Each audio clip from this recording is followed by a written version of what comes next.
Hey, hey, hey, live from Denver. It's Friday night. Hey, everybody. Welcome to another edition of Critical Conversations, the show where I and my beautiful wife, Melissa, get to let our hair down, chat with you guys, rant about things, talk about things, maybe sometimes try to educate about things, maybe a little bit.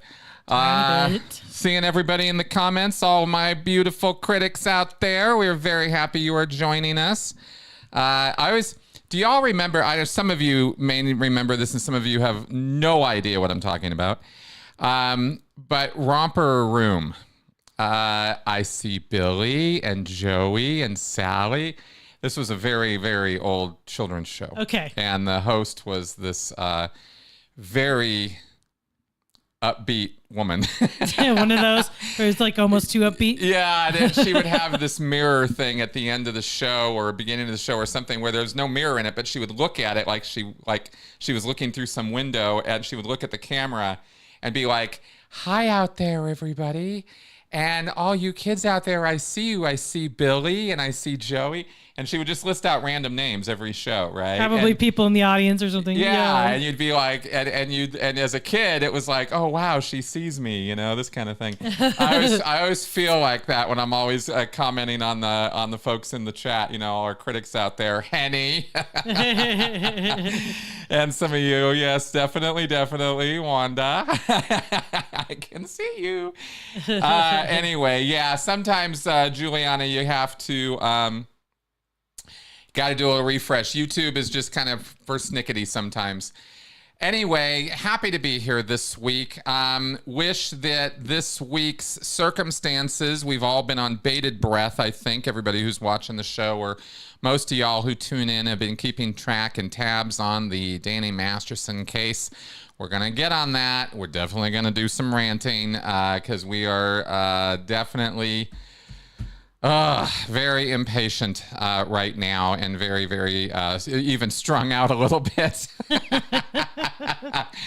on some of this stuff. But yeah, I want to give everybody a chance to kind of tune in as the live stream has just gone live. So like I said, as always, I'm joined by my beautiful wife, Melissa. Yes. And we do have some beginning show stuff. I have labeled our sound effects on here because I continually forget that I have sound effects on this board, and I paid enough money for it that I should be using it to its full potential. This is necessary to take phone calls, but also get some applause from you guys and do some reactions, and that kind of thing. So yeah, sound effects. So I need to get these in here because, of course, all week on the Masterson case, it has been, crickets. So anyway, we'll see if we can go, and you guys can throw some questions at me as we get into the ranting. No, I don't think that the jurors are being threatened by the Church of Scientology. I do not think that is happening. Not that stupid. They're really not that stupid, because it would take one phone call, one word from one of those jurors, and Scientology would be front page news tomorrow. And believe me, they do not want that kind of press. Okay, so first off, as our usual beginning of the show lead in with things, my wife here has a quote of the week for us, and I hope you guys will enjoy this as much as I did. This was a fun quote. What you got for us? So this is about dogs. The dog is a gentleman. I hope to go to his heaven, not man's. And that's a Mark Twain quote. Mark Twain. Yeah. I would definitely, dog heaven. Yeah, man. There'd just be dogs running around and they'd be happy and... Lots of biscuits. Yeah. Lots of treats. Yeah. Indeed. That would definitely be better for me than the kind of heaven. I know, right? There I am finally using it. I didn't think I'd have a chance to use the harp. But yeah, there we go. I would absolutely go insane in a eternal state of bliss it's, it's always, it sounds like a great idea. At first. And exactly, until you're actually asked to think about it. And honestly, one of the thing that I just love promoting this or kind of pimping this is The Good Place, this show, The Good Place, because it ended on a really good note. And part of that ending was really considering the concept of eternity and living forever. And what would that be like? And how would that existence in a human existence, what would that feel like? What would that be like? Where, and you realize that it's a limited experience. There really isn't an eternal bliss with this, with this way that we are. We'd have to really change our fundamental nature and our view of reality and how we experience reality in order for that to be something that we would really want. Otherwise, it would be, and there's an old Twilight Zone episode this reminds me of as well, the old Rod Serling Twilight Zones, where a guy was a professional thief, died in the act of thieving and ended up in a place that appeared to be everything he wanted. Everything he wanted, it was there for him. Every game he played, he won. Every woman he wanted, he could have. Everything he wanted was his. And after a while, he started getting really bored and fed up with it. And he's like, and I'll just totally spoil this.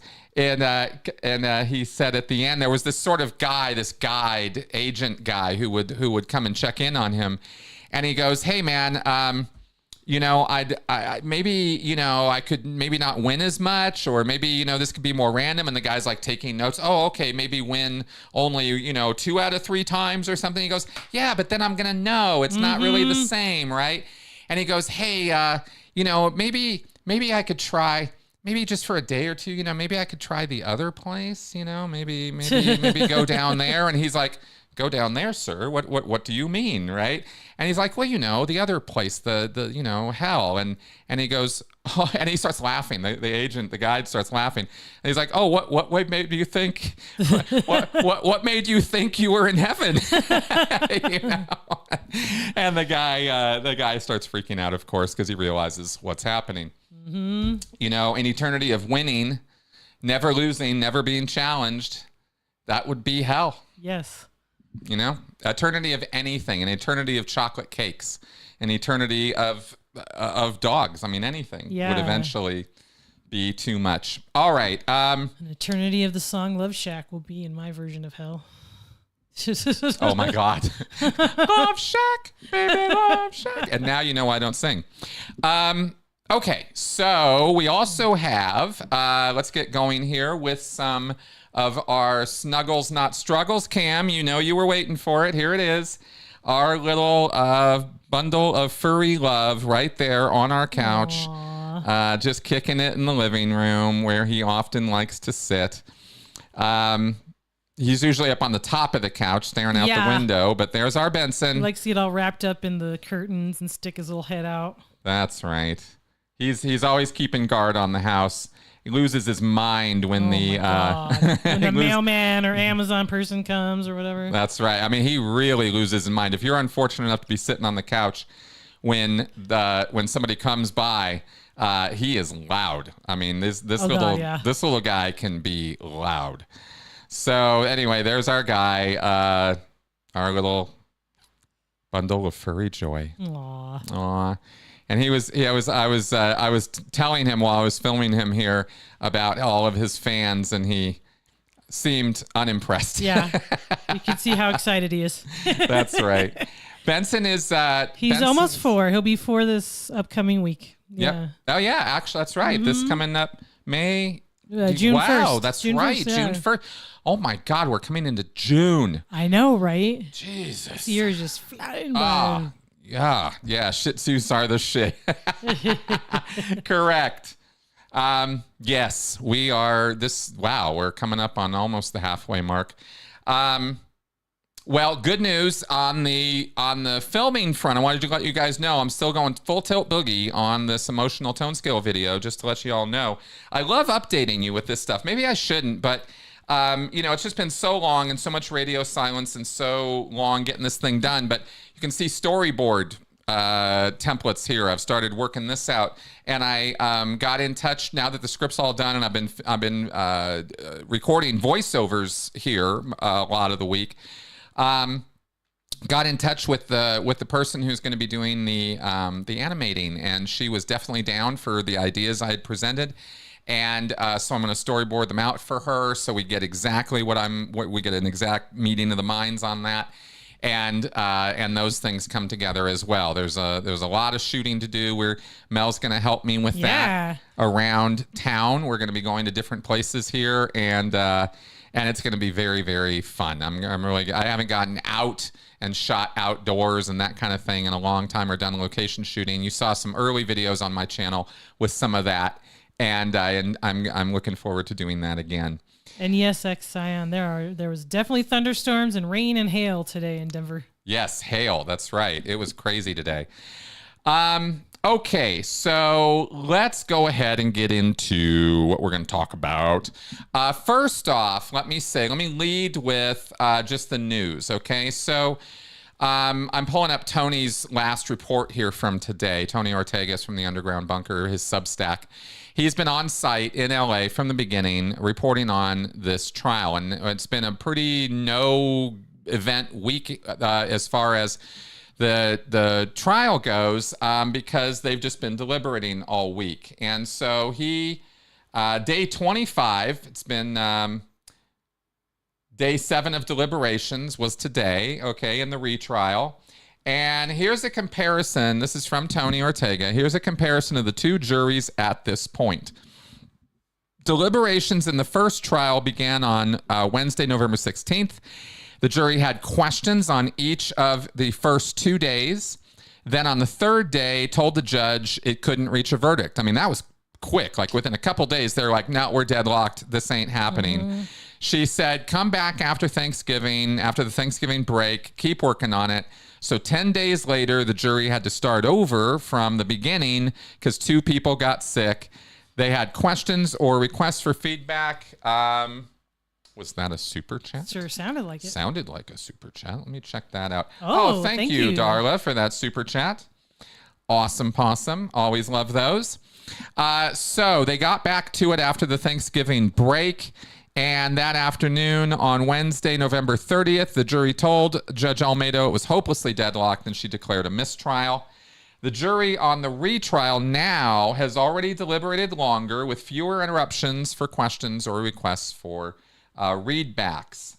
Okay, so they've been deliberating all week on this. And that's all we know. Now, here's the thing about this.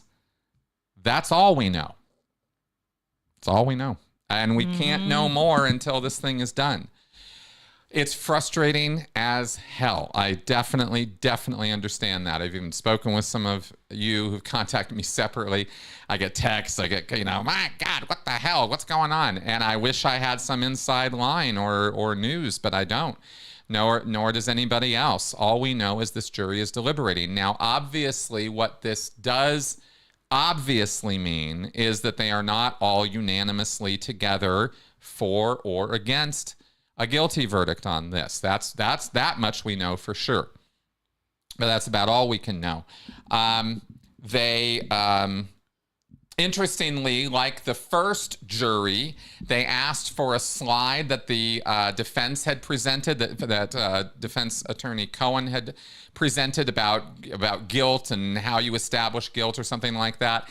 And the judge, like the first time around, was like, no, that's not evidence. You don't get to look at that again. Mm-hmm. That's a closing argument from an attorney. And yet you can see the effectiveness that Philip Cohen has as a defense attorney for Masterson, that he plants these seeds, and he's good at his job. We need to acknowledge that fact. At least I do here in analyzing the situation, because I'm, trying to really think about what this jury's thinking about. And, to be fair, these are 20-year-old charges. These are testimonies with conflict. There are difficulties for somebody who doesn't know anything about Scientology or is coming at this as these jurors were questioned very thoroughly during the jury selection process, they are not coming at this with the knowledge that you and I have about Scientology and about Scientology's influence on these women or on Masterson or what it means for that organization structurally. All they got is what was presented to them in the trial, and that's it. That's all they know. You and I know a lot more. And it is it's difficult to not project ourselves into that situation. And, you know, like, hey, guys, come on. Why don't you see this? Why don't you know this? Why can't you figure this out? You know, these are people who don't know. And so hopefully we are just fingers crossed, toes crossed, everything crossed that they have, you know, the sense to see what's going on. But it's tough. This is not an easy case. There's no metric in which this is easy. And for 12 people to come together and come to a conclusion on this, a unanimous conclusion on 3 different counts, all 2 decades old, that's a big ask. You know, let's not pretend this isn't a big ask or that this isn't a difficult choice for these guys to figure this out.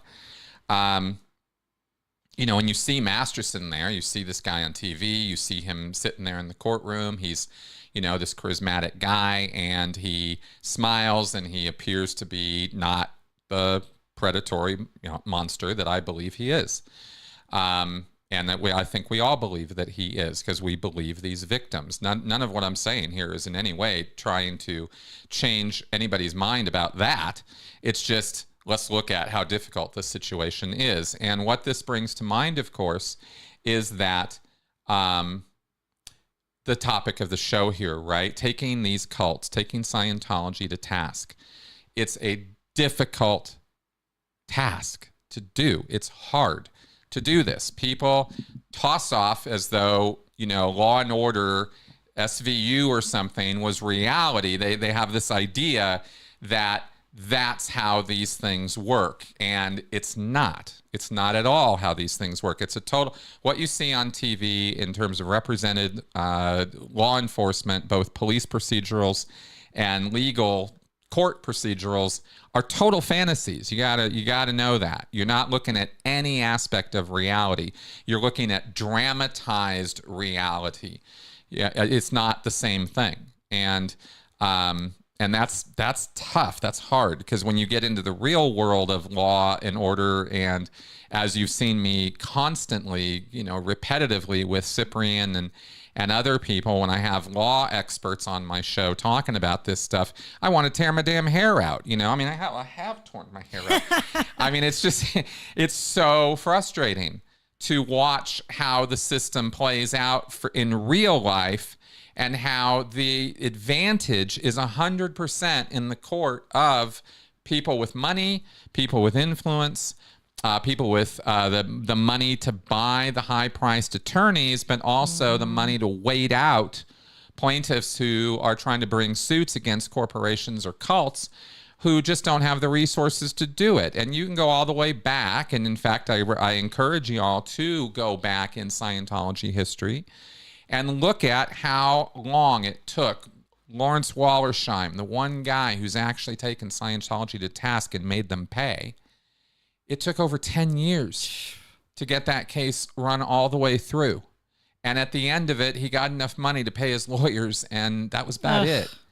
You know, I mean, it wasn't like he was, you know, independently wealthy for the rest of his life from that. And that was just one case. Then you look at other cases where it just doesn't work out that way at all. You look at Bob Mitten. Bob Mitten was a millionaire, and he took on Scientology. He decided, you know what, I got the resources for this after the Lisa McPherson death. And they set up the Lisa McPherson Trust, and they started protesting Scientology, and they were right there in Clearwater, in your face. Bob Mitten was like, let's do this. Let's take the fight to them. And he lost. I mean, there's just no other word for it. He lost, right? The church got him.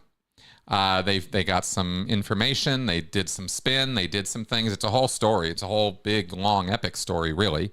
And maybe one day I'd love to, if I could figure out how to get Mark Bunker back on here, and maybe he could tell us the whole story, because he was part of it. He was part of that Lisa McPherson Trust, and he worked under Bob Minton against Scientology.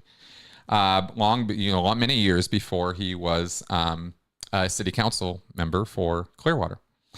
So there are people around who know these things. Could you go up there and see what that question was from Alex? Just curious what he put down there. Oh, come on. There you go. All right, there we go. What was that? If Masterson is there any potential for outcase against the church?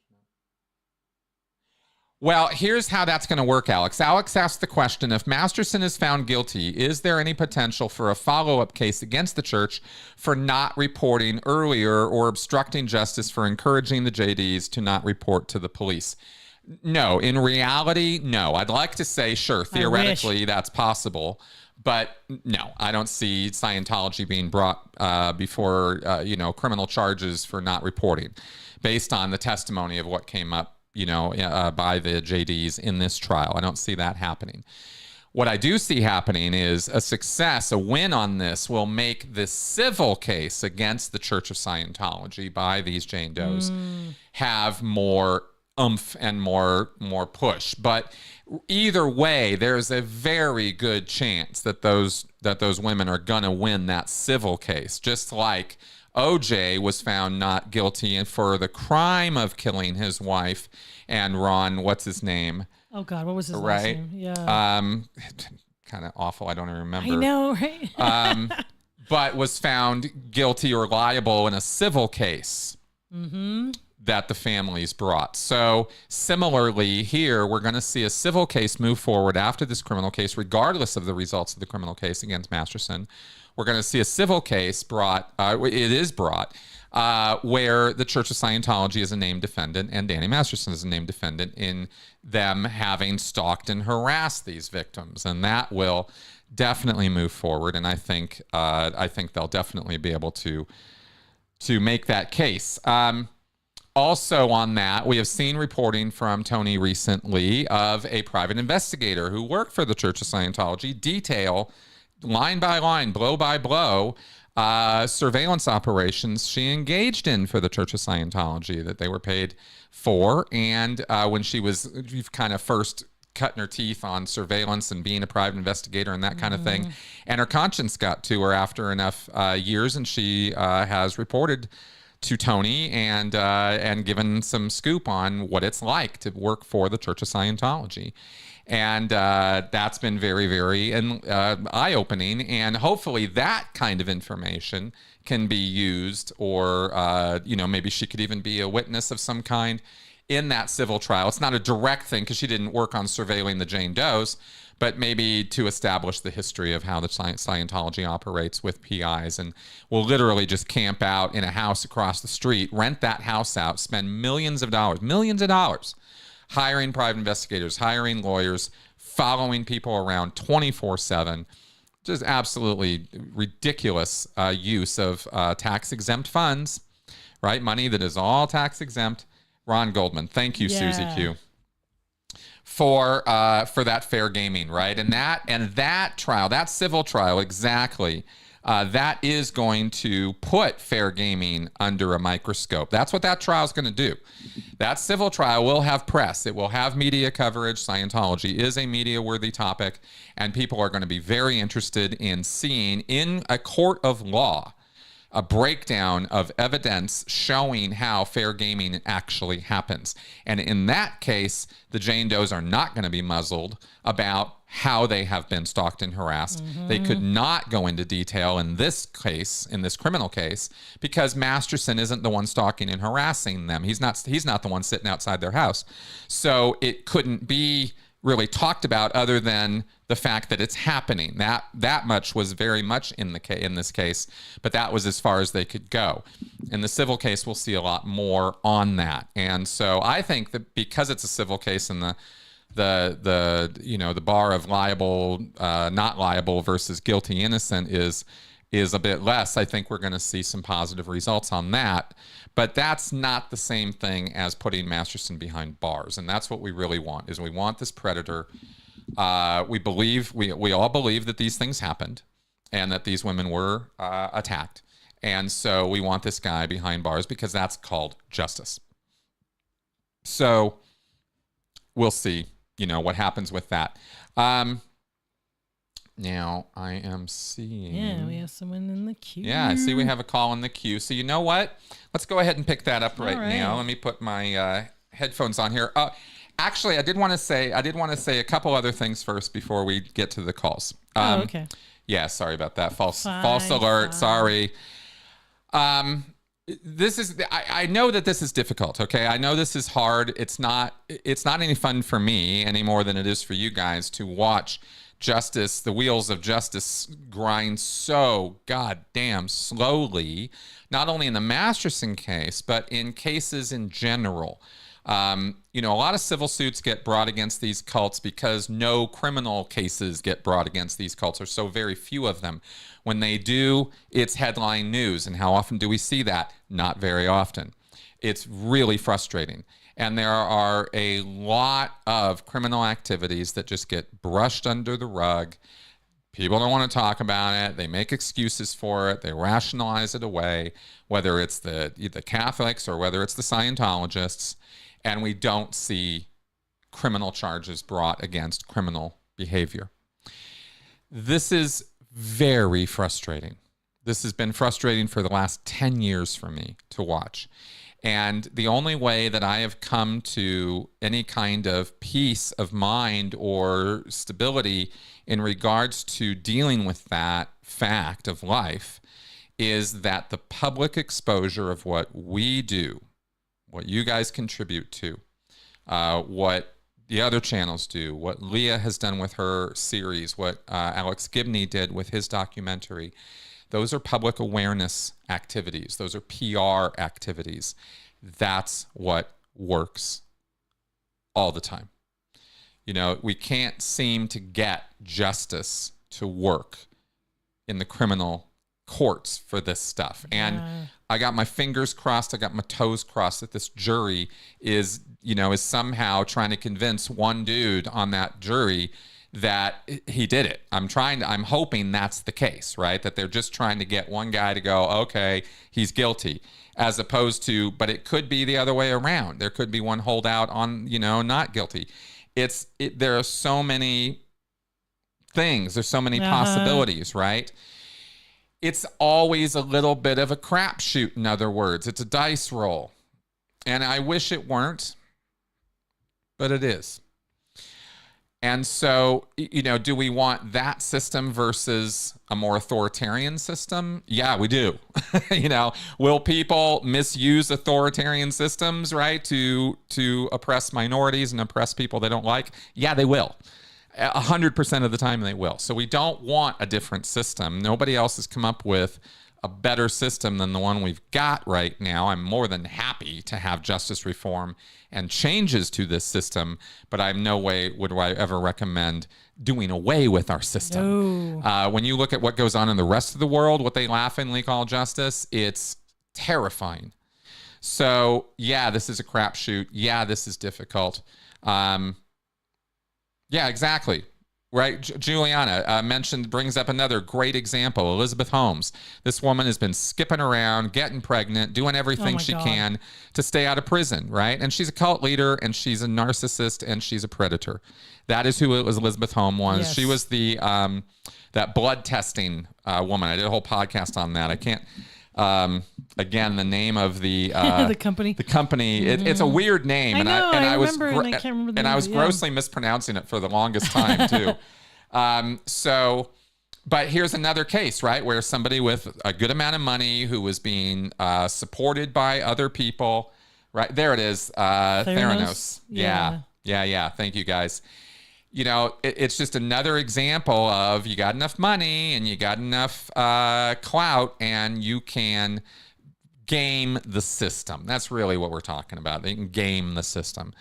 And so what they can't game is public exposure of their crimes. They can't They can't game that, right? When people like you and me speak out and tell our friends, tell our family, spread the word about these groups, that word of mouth is the most powerful force for or against anything. If you have word of mouth on your side, you're golden. And if word of mouth is against you, you're dead. Period. It doesn't matter how flashy your ads are or how, wonderful your Mark 10 Ultra e-meter is. If everybody thinks you're a scammer and a con man, which is what David Miscavige is and what Scientology is all about, and what the JWs and the Mormons and various things, fucking Mormons, $300 billion in the bank, $300 billion. Scientology, we lose our minds over Scientology having $3 billion in the bank. Right? This is just whistleblower just a couple weeks ago came out on this, right? These Mormons, this is a cult. It's a cult. They abuse kids. They have sexual liberties with kids in that group. There are things going on in the Mormons that are completely disgusting and not okay. And the control that group has over the entire state structure of Utah is shocking. And didn't we say a couple of weeks ago that they run 23andMe or one of those DNA sites? Yeah. They have access to stuff you really don't want a cult having access to. That's why I don't do those DNA tests. I mean, it's just, one little guy, right? My little thing. But nah, forget it. I'm not handing over my rights to the goddamn Mormons. They're a cult. And and they just run rampant. Right? Everybody just gives them a great big pass. And that's kind of the problem, right? Is people just give them a pass. And so that is what I think is the way that we can feel more empowered and more effective in what we're trying to do, is concentrate on that side of it rather than concentrate so hard on the legal aspects of this, where things are more of a crapshoot. Things are much more expensive. You've seen me doing this for 10 years. I have made, in 10 years, I have earned what Scientology's lawyers earn in about a week. If that. Right? It doesn't, in other words, the cost of doing this is significantly less than the cost of trying to take these guys to task legally, right? I'm not discouraging efforts to take these groups to court or to have the FBI or police, take these guys down. But waiting around for that, holding our breath for that, it's a coin toss. This activity, what we're doing right here, right now, not as much of a coin toss. We have effects. We change things with what we're doing here. And I just wanted to kind of remind everybody of that, because I think we all know that, but I just want to put that out there. I'm always trying to be that optimist guy, but it's like, look at what we have accomplished with Scientology. They no longer have the practice of just taking everybody's passports. They no longer have an RPF. They don't force abortions at the same level or with the same degree of freedom as they used to, right? All of these things have been reduced or knocked out because of the public exposure, not because they were taken to court.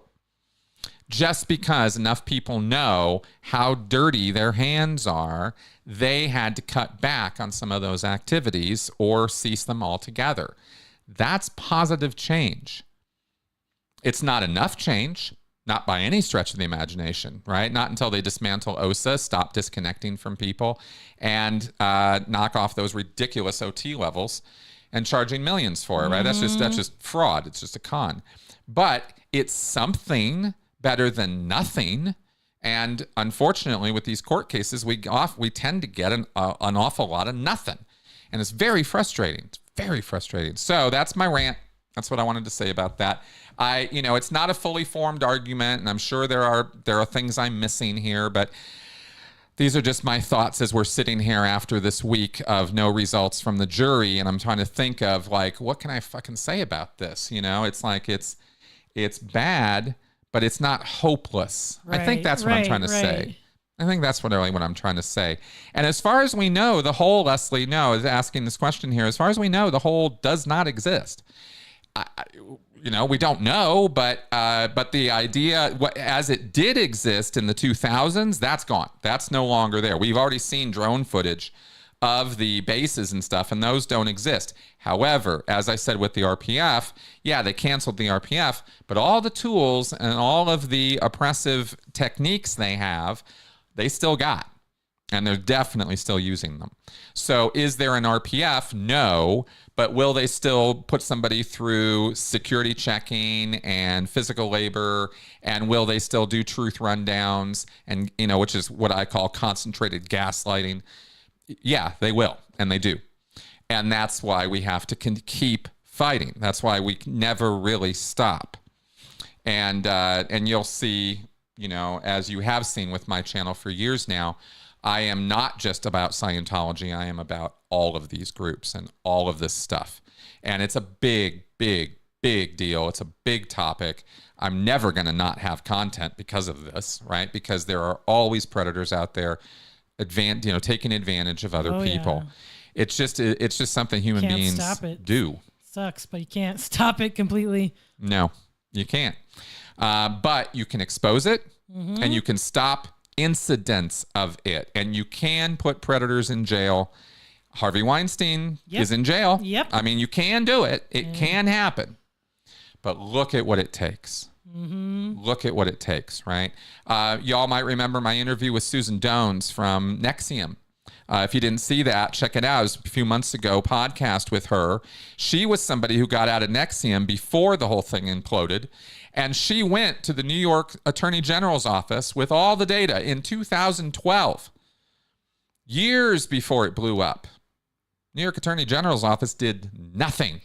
They did nothing with Keith Raniere at all. They didn't touch it. What did it take? It took Me Too. That's what it took. Me Too happened. And then the New York Times ran the story, and then the FBI got involved. So that's kind of how this stuff works when it comes to the legal. You have to have the political will and capital, or the legal will and capital, to get the attorney generals, to get the judges, to get the attorneys to move these things forward. You and I don't have that influence or power, but we got this, right? And we have our cameras, and we have our knowledge, and we have the ability to use our voices. All of us do. And so this isn't just my fight, it is, or Leah's fight, it's all of us. So that all being said, now we've had a caller in the queue for a while. I've been waiting very patiently, so let us pick that up here. Hello, is this Wayne? Hey, Chris, yeah. Hey, man, welcome to the show. Hello. Hi. I had a topic about last week when you was talking about the TRs.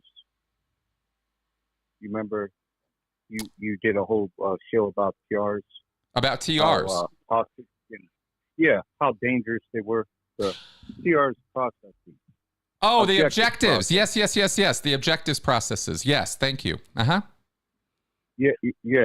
I actually had a lot of good benefit from them.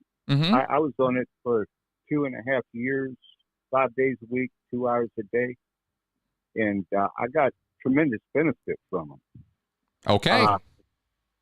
Yes, they are hypnotic. Once I left, I seen how hypnotic and dangerous it could be, but I gotta say I had some tremendous good benefits from it. Great. But I wouldn't recommend anybody ever going there and taking it. But I just had to. When I see people online trashing them, I feel like, well, there's another side that needs to be said, because I just feel there should. Yeah. Anyway. Fair enough. Being said, what do you think? What do you think of Elon Musk's new platform? Do you think it'll be a competition with YouTube or? You mean with Twitter? Yeah, he's supposed to have a new platform. It's supposed to be competition with YouTube. Oh, really? Yeah, I don't see where the creators make more If money. he runs it anything like Twitter. Yeah, exactly. I'm not a big Elon Musk fan, so I will say that straight away. Okay, I'm not an unbiased observer when it comes to Elon Musk. I have very strong opinions about him.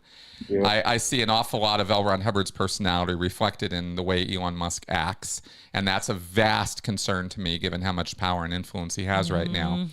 That being said, to answer your question, I understand that the presidential candidacy announcement of Ron DeSantis was a bit of a imploded disaster on Twitter that they attempted to do with video, and that's kind of the state of things right now in Elon world. So I don't see that Twitter is going to be a video platform that's going to rival or take over for YouTube. I just don't see that happening. YouTube has been established for almost 20 years now and has definitely, kind of rules the world when it comes to video. Believe me, I have looked for alternative platforms. And it is very hard to find another platform where I would have as much reach and as YouTube. Yeah. Right. And even if I switched over to Twitter, I would cut my reach by 10 times. Wow. Yeah.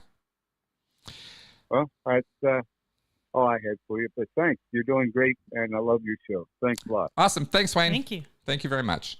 All right. So we will cease that call. Now, as you can see, guys, call-in lines are open, 984-214-4154 if you want to call in. I am keen to hear from you on any thoughts or feedback you might have about everything I just ranted about this case, or other matters. All right. We did do a live stream this week. I think yesterday I did a 2-hour live stream breaking down some criticism of the objective processes. And as Wayne said there, right, he had gains from those. And every single thing I've ever said, just to say this, about Scientology I'm not saying, and I don't think I've ever said, people don't have what they perceive to be wins or gains through the processes. They wouldn't stick with it if they didn't. However, it's still doing things to you that you might not be fully aware of and that can have longer term repercussions. And I don't mean to, try to poison pill all of it, but it's pretty controlling stuff and it's pretty deceitful stuff. And it is definitely not stuff that is doing what it says it's doing. In other words, it's not giving you, long-term spiritual improvement or immortality. Or making you more cause in your life so that, you can just magically make things happen. Life just doesn't work that way. So that's that's kind of my pushback on some of that. Okay. What do we got? Oh, okay, good. Yeah, let's pick that up. Got a call. All right. It's Henny. Hey. All right. Hey, guys. How are Henny. you? I am good. How are you? Hi. I'm good. Always wonderful to hear you both. And it's been a while Yeah. since we spoke. Yeah. How are things? I miss you guys. Things are okay. And I am so proud of you, Chris, and I'm awaiting your new works that are upcoming. I'm really interested in that. Good. Yeah, I'm interested in getting it to you guys. Yeah. Because right after this is done, it's going to be the e-meter one, right? So Is it? yeah, it's finally. I'm telling you, Yeah. I am a new man. Well, I am excited to see the new man, and I am really excited. Yeah, I'm really excited for you. I was listening, and you really had a lot of interesting topics, as you always do. I wanted to just say, before I just, touch on the case that's going on and just things in general, I wanted to say that it is the last weekend of May, which is the Mental Health Month. And I wanted to acknowledge that because far too often it goes unnoticed. And I think that that's an epidemic that's hit our society. I agree completely. Oh, yeah. Yep. And like, you know, I don't even know what to say or to do except to, you know, send out to everyone, critics and people that are suffering during this time, you know, like with anything, like Chris, you were saying about the cults and how it's baby steps, and at least we know now where we didn't know things before. Well, it's the same way with mental health, okay? Yeah. It shouldn't be a month. It should be lifelong, okay? Mm-hmm. People suffer. Big time. They really do. Yes, and they do. Just look at just in the 1 month, I haven't heard one mention of it. And so I wanted to acknowledge the month and the people that are suffering, like I said, you know. Yeah. No, this is a great point, Henny, and I'm actually feeling a little deficient myself, and not that you're calling me out, but you're absolutely right. I feel I should have said something about this because I did know this, and you're absolutely right. Mental health is crucial to our social situation right now, yes.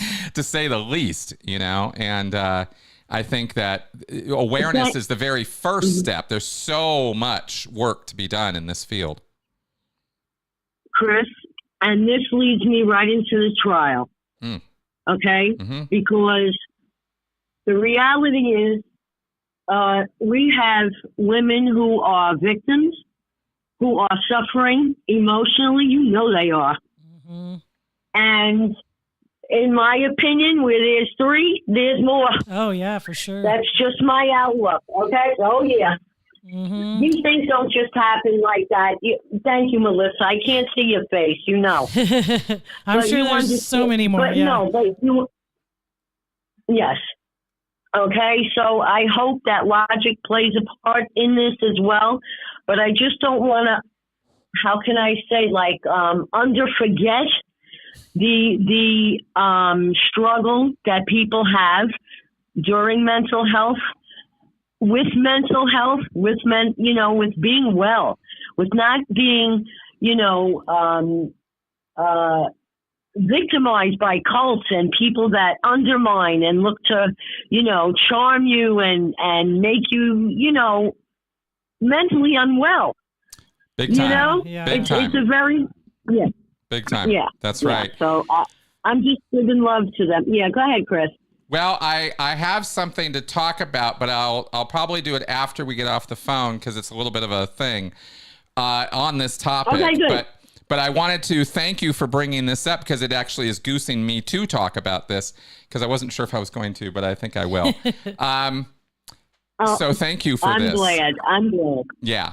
Okay, well, you're welcome, and thank you for always bringing out the best and for making us always think critically and support each other. It's very important. Big time. Okay? I love you guys. Thanks, Annie. Bye-bye. Okay. Thanks, Ray. Bye. All right. Yeah, I was kind of a little bit, am I going to? And then I think, Henny just goosed me into this because, of course, it is Mental Health Awareness Month. So, of course, I should talk about this. I'm going to share some personal stuff with you guys right now, and then we'll probably wrap up the show. So let me take my headphones off because we won't do any more calls tonight. But Henny, thank you for this. Okay, so there was a change in my life this last week that I thought, well, I've shared every other part of my journey with you guys. I might as well share this one because it's really coming to a place now where I am kind of starting to wrap some stuff up. You see it with, this video work getting done and various things like that. And there's a reason that I have kind of been able to do this that I haven't talked about a whole lot. And that is, I have definitely, the word would be, I have struggled. No, I have not joined NXIVM. Thank you. I have struggled with ADHD. for my whole life. And that was an undiagnosed condition. Certainly being raised in Scientology, there was never any concept of any sort of mental issues or problems of any kind that Scientology couldn't deal with. And my, jabbering as a kid and my, sort of hyper all over the place and that kind of thing, and motor mouth. I was literally, Mr. Chatterbox, right, growing up. And various other symptoms of this that I didn't really recognize. And then getting into Scientology and getting into the Sea Org had a very interesting effect on that, because it was an environment that didn't really tolerate certain aspects of that behavior and sort of crushed it in such a way that I just couldn't be who I was, or couldn't think, the way I would normally be allowed to think. And so this was not something that I ever thought about, ever even considered as an issue or a problem. And so coming out of Scientology, it was pretty clear pretty fast, once I started kind of going down various rabbit holes. Within a year or two, it was very clear to me that complex PTSD was definitely something I was suffering from as a result of my Scientology experience. That's not a lifelong thing. That was Scientology. And coming out of that, and all the nightmares and all the anxiety and the fits of depression and stuff lined up completely with a CPTSD, symptomology. And that was easy to see. And over the years, as things progressed and I got more and more educated and did more and more work on myself, not through therapy initially, but just through a lot of education and a lot of talking to you guys, that complex PTSD and the trauma of that was examined and examined and examined, and I got a lot of catharsis out of this work.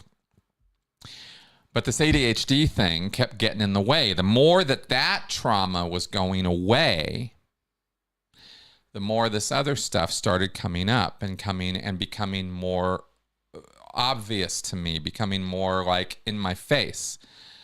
Inability to concentrate for long periods of time, inability to read like I used to be able to, kind of, shiny thing, right? That kind of thing. You can read up on ADHD. It's got a whole host of stuff connected with it. And that, of course, matches in with anxiety and fits of depression, which also would still, to this day, would strike me.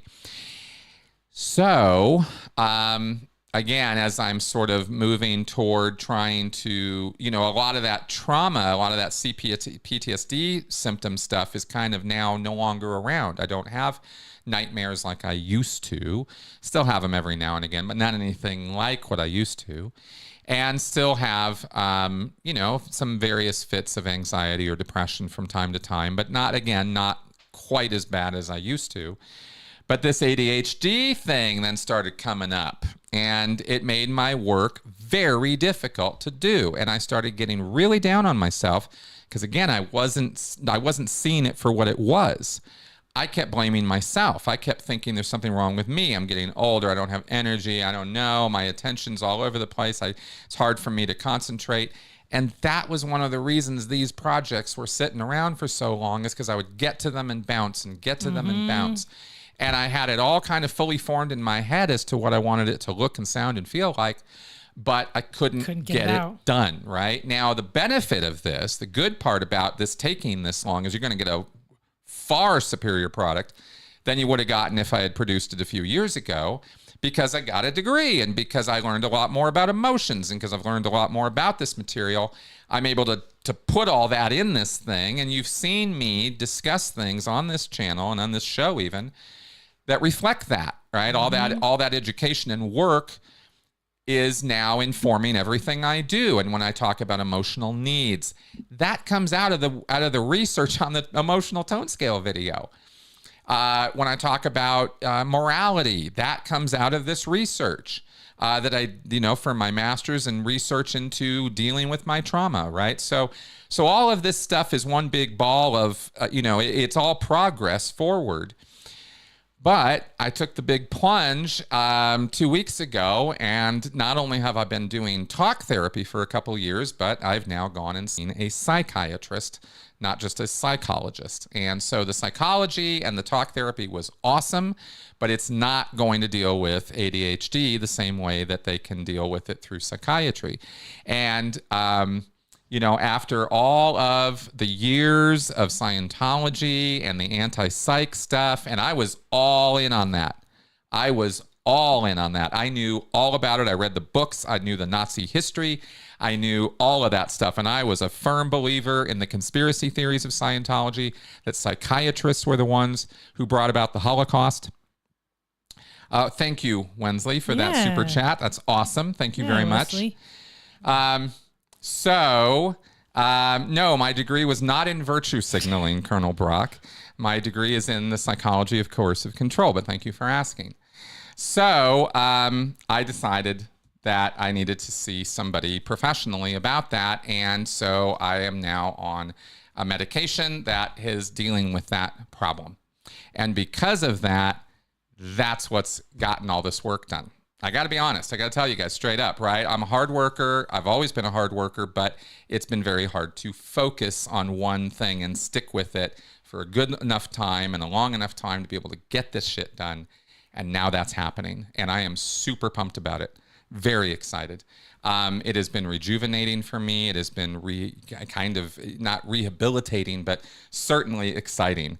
And so I wanted to let you guys know about that, because you hear an awful lot of controversial information out there, and I acknowledge that it is controversial, that psychotropics have various effects on people, and it's not a fully studied and researched and understood thing, and I get all that. Definitely do.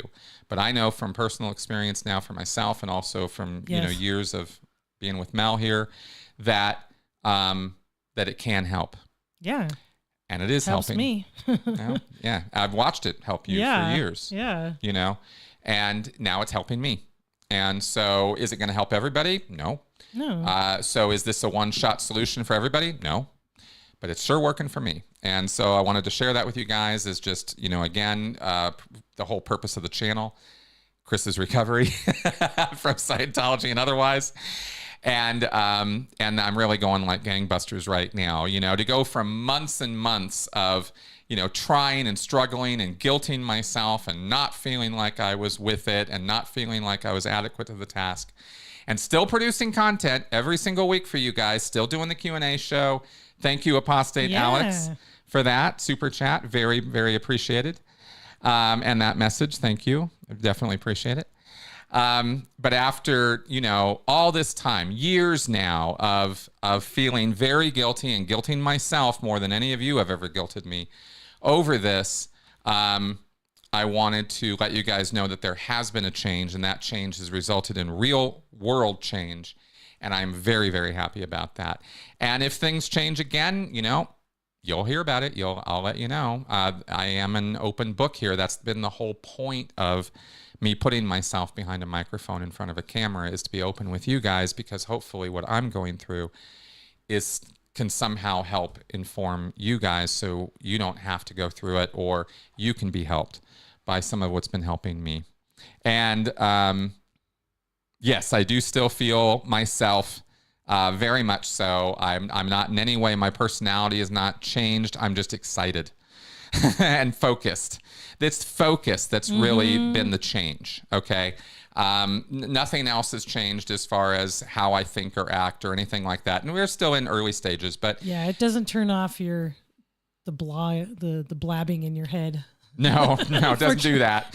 Doesn't do that. And I'm not on an SSRI, by the way. No. I'm on a stimulant. I'm taking Concerta right now, is what I'm taking, right? It's a 1-a-day thing, and it's definitely produces interesting results. But again, it's a focus thing, and that's been exactly what I needed. And I'm just pleased about it. So there you go. All right. That all being said, let's go ahead and wrap up the show, guys. I really appreciate your support. Thank you for all your positive comments on this. I very much appreciate it. Colonel Brock, I'm not sure what I'm virtue signaling about, but whatever. Maybe call in next week and we can talk about it. I will again put out there, I am more than happy to discuss things here on the show during call-in time. If you have disagreements with me or you have some problem with what I'm doing or what we're doing, I'm happy to talk about it in a civil way. I really am. You know, I'm not going to yell and scream at you or stuff like that. I might hang up on you if you're rude, but I'm not going to. Anyway, so let's go ahead and wrap up the show. Okay, so let's do our critical thinking cards first. And then I'll give you a little rundown on what you're going to see this weekend. Your fallacy is false cause. Presuming that a real or perceived relationship between things means that one is the cause of the other. Pointing to a fancy chart, Roger shows how temperatures have been rising over the past few centuries, whilst at the same time the numbers of pirates have been decreasing. Thus pirates cool the world and global warming is a hoax. Darn those pirates. All right. Yeah, exactly. And thank you, Leslie, for pointing out. Yeah, no, I'm not trying to say there's anything wrong with SSRIs. I just wanted people to know that that's not what I'm doing because that's a different level of medication than stimulant. For ADHD. So that's the only reason I was separating those things. It wasn't a value judgment. Okay, so this weekend, tomorrow, you're going to get a podcast that is kind of conversational. It's with a guy named Barry Purcell. He's an Irish writer and blogger, and we kind of had a bit of a free-form, long, wide-ranging conversation. It's kind of a fun one. It's not, anything too serious, but we get into a couple serious topics, including Islam. I did more talk about Islam in that podcast than I've had on pretty much any podcast I've done because Barry actually lived in Kosovo and experienced and saw the culture of Islam there and had a lot of very interesting things to say about it. We also talk about atheism and the atheist community and problems there because I have very big problems with certain aspects of what goes on there, even though I am an atheist. And stuff like that. We also got into some of the Irish troubles, and he helped me clarify some of what's going on over there because it's been unclear to me, and I needed an Irish guy to tell me what's the deal with the Catholics and the Protestants, man. I don't get it, right? And he kind of broke that down for us. So we had a nice talk about that. So that's the podcast tomorrow, and then Sunday you'll get a Q&A show. I sometimes sit here and say you'll get a recorded one, and then I do it live because I love going live. But it really will be recorded. And do send your questions in to me. AskChrisShelton@gmail.com, is the best way to get them to me, so you can email them there. And with that, wow. Hey, Norway. Wow. This has been quite an hour. I've enjoyed this week. Thank you very much for coming along for the ride, guys. And I'll see you. Well, hopefully I'll see you tomorrow. And then, of course, we'll have me and Tony talking on Monday. You'll see that show. All right, guys. Wrapping it up. Good night. Good night. Wait, where did it go? There it is.